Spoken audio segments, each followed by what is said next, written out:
Di tengah banjir dan longsor yang menimpa Aceh, Sumatera Barat, dan Sumatera Utara, gelombang solidaritas datang bukan hanya dari lembaga resmi, tapi juga dari figur publik yang menggunakan media sosial mereka untuk bergerak cepat membantu. Komika Prasteguh menjadi salah satu influencer yang mengajak publik berdonasi. Melalui unggahan di media sosial Instagram, Pras mengumumkan donasi yang terkumpul sudah menembus 1 miliar rupiah lebih. Ia bahkan turun langsung ke lokasi terdampak, membagikan bantuan dan menemui warga di posko pengungsian. Gerakan kemanusiaan juga datang dari musisi dan aktivis sosial Ciki Fauzi. Dalam unggahan Instagramnya, Ciki turun langsung bersama relawan Dompet Duafa. Ia ikut menyalurkan bantuan ke ribuan penyintas yang masih bertahan di posko pengungsian, termasuk anak-anak dan juga warga lansia. Kawan-kawan semua, Influencer Ferry Irwandi juga menggerakkan publik lewat live streaming. Hanya dalam 24 jam, donasi yang ia himpun mencapai lebih dari 10 miliar rupiah. Dana ini langsung dialokasikan untuk makanan siap saji, air bersih, obat-obatan, hingga distribusi ke desa-desa yang terisolasi. Sementara itu, seorang pendongeng Ahmad Fauzan atau yang dikenal sebagai Kak Ojan bersama influencer Ria Ricis turun langsung ke Kampung Apar dan Lubuk Raya, Kecamatan Kota Tangah, Kota Padang, Sumatera Barat. Mereka hadir untuk menghibur anak-anak korban bencana yang masih bertahan di pengungsian.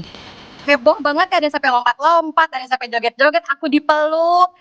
Aku cuma pasang badan berdiri, semuanya pada datang meluk-meluk aku, dan alhamdulillah nggak ada yang mukanya sedih di sini, semuanya happy banget karena memang tujuan kita ke sini selain memberikan bantuan adalah untuk healing juga ya. Betul. Karena kan sebenarnya trauma itu susah disembuhkan. Jadi harapan aku dengan kita ke sini kita bisa menyembuhkan itu perlahan. betul. Dan yang suka, yang seneng nggak cuma anak-anak ketika dongeng tadi ya. Betul. Ibu-ibunya lebih seneng. Bapak-bapaknya juga. Bapak-bapaknya juga. Dari Prasteguh, Ferry Irwandi, hingga Ciki Fauzi, solidaritas digital berubah menjadi gerakan nyata. Bantuan yang awalnya lahir dari unggahan Instagram kini hadir dalam bentuk makanan hangat, selimut, obat-obatan, dan harapan baru bagi keluarga yang kehilangan rumah. Tim Liputan, Kompas TV.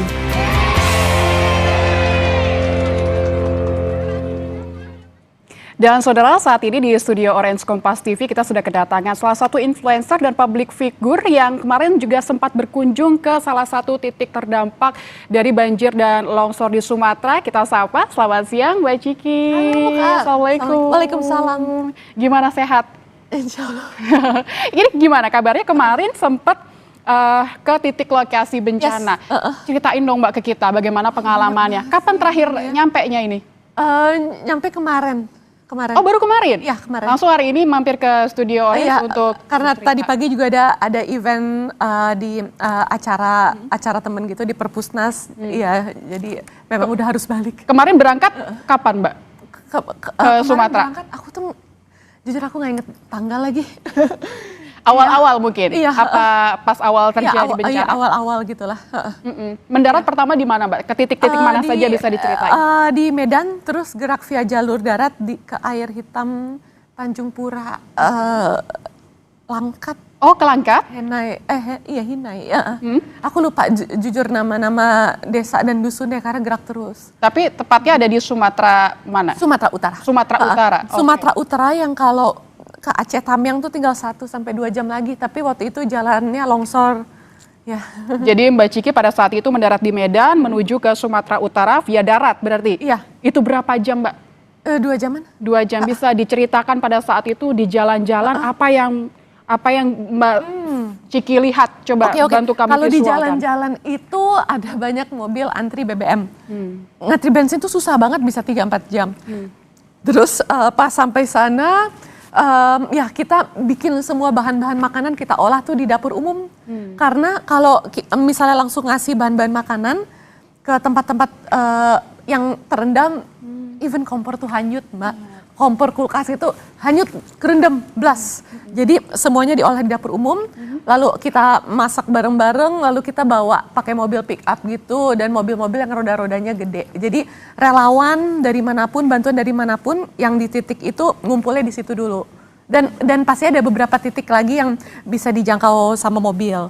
Nah dari situ kita ke beberapa titik, bawa warm food, makanan yang sudah diolah, dan di beberapa titik yang titik kering gitu, terus ada di beberapa titik masjid, karena masjid kan rada tinggi ya. Jadi orang-orang dari agama apapun juga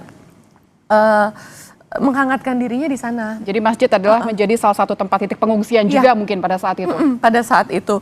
Iya, dan di situ kita bikin posko psychology first aid, ngedongeng, terus bikin anak-anak itu bisa mengenal perasaan apa yang sedang mereka rasakan, dan mostly perasaan pas mereka tempel stiker post itu bingung. Karena itu membingungkan banget sih pasti buat anak-anak. Dan pas aku tanya kenapa bingung ngelihat becak ibunya hanyut, kenapa bingung ini orang tua di mana, ternyata di posko yang lainnya besoknya. Jadi ya kita bergerak lewat peran yang bisa kita lakukan sih. Berarti memang kan bencana ini tidak hanya secara fisik dan material, tapi secara psikologis, secara mental, apalagi untuk anak-anak. Apa yang Mbak Ciki lihat pada saat itu, potret anak-anak kita di lokasi terdampak, apakah mereka benar-benar secara psikis ini terguncang? Apakah masih ada harapan-harapan untuk yang bangkit? Gemeter wah masih banyak yang gemeter-gemeter gitu. Dan kayaknya selain gemeter mentally, kena gitu ya, kedinginan juga. Karena aku juga di sana kerendam mulu, even aku yang sudah berumur ini kedinginan, apalagi mereka gitu. Dan bantuan baju juga dibutuhkan. Karena aku ngeliat di sana banyak bapak-bapak pakai gamis. Karena yang banyak donasi itu perempuan. Yang gitulah kondisinya. Dan memang kalau relawan atau NGO tuh ada keterbatasan ya.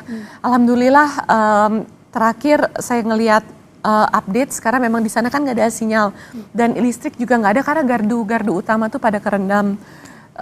Ya semoga bantuan semakin banyak, dan dari pemerintah yang punya kapasitas lebih besar itu bisa membantu melalui hal-hal yang lebih besar dilakukan.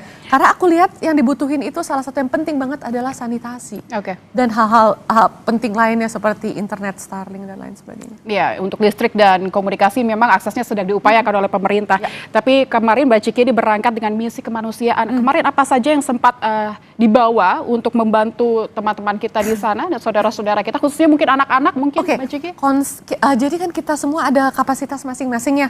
Jadi aku sama teman-teman itu concernnya lebih ke warm food, masak di dapur umum, lalu kita bawain dari satu dusun ke dusun lain, karena benar-benar basic needs yang paling utama yang mereka butuhkan adalah makanan. Mereka banyak kelaparan, dan semakin kita ke dusun-dusun yang di dalam yang belum terjangkau, itu beberapa kali kena marah ibu-ibu, kami udah 7 hari belum dapat bantuan apapun, udah ngetek ini, cuman mungkin orang-orang yang di-tag juga banyak di-tag orang lain.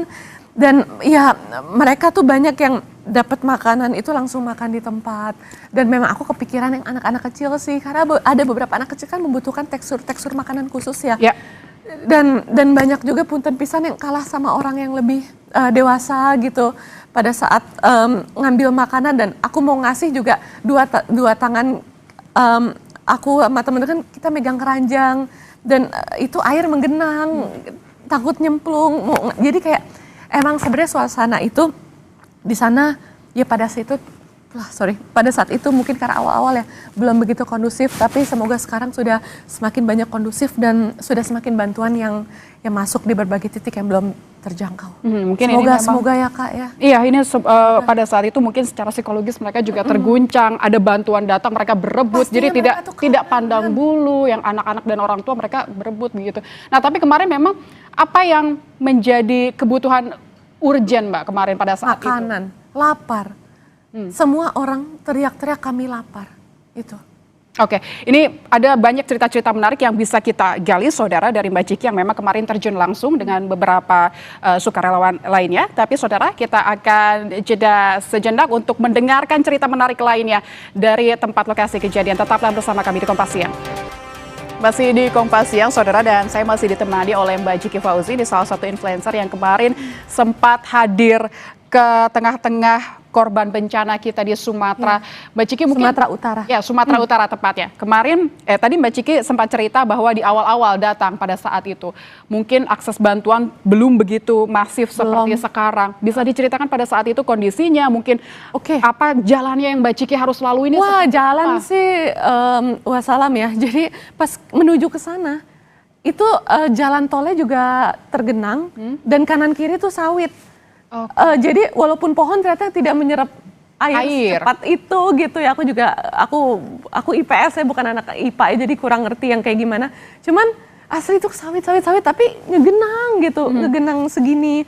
Dan ya kita jalan ke posko utama, jadi kan emang ya topologinya rada naik turun tapi nggak naik turun banget ya.